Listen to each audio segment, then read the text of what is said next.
Tami Cannizzaro, VP of Marketing at IBM, and I work in the cloud division, driving marketing and driving our presence around cloud.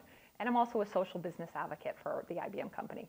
I see building your brand presence and your personal presence is very interrelated, because I think building your brand presence is really a natural extension of building your digital persona. And I really like to focus people on making sure that they've thought through who they are across social properties, and that it's consistent, and that it really is truly reflective of who they are, and then really encourage my employees to really share that and share with their communities, active evangelization about our company, what we're doing in marketing, and really become brand advocates.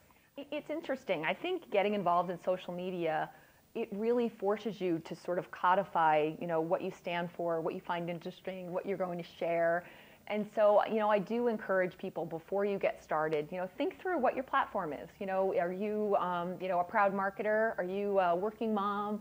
Who are you, and what is it that you want to share and kind of bring to the community? I think as I started my blog, that really helped me to kind of codify what I wanted to talk about, and I wanted to share what I find fascinating, this whole transformation around marketing.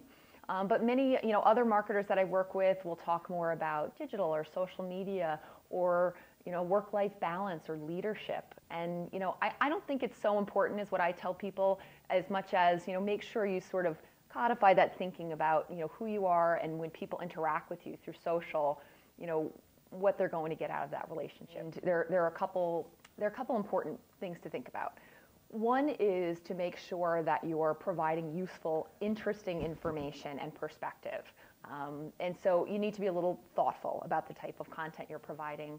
A second area would be to be generous. Share other people's tweets and comment on their blogs and share and kind of be generous in the landscape of social, and that will pay dividends. And then I think the third area might be, make sure you're converting those digital relationships into real relationships, because I think that's really the power at the end of the day of social media, really truly being able to build out a meaningful network. And I like to say, at some point I stopped counting Twitter followers and started counting real friends and business relationships that I'd made. I think you need to be a little active about making a conversion from social into real life. So for my brand, I actually started doing Twitter meetups and having dinners with some influential people in the industry, and just reaching out and saying, hey, would you like to have dinner? We have a bunch of folks in the same industry or area of interest, and we think it would be great for you to meet up and meet with one another, and really having no agenda other than putting a bunch of great people together, and lots of wonderful business and relationships come out of that kind of a strategy.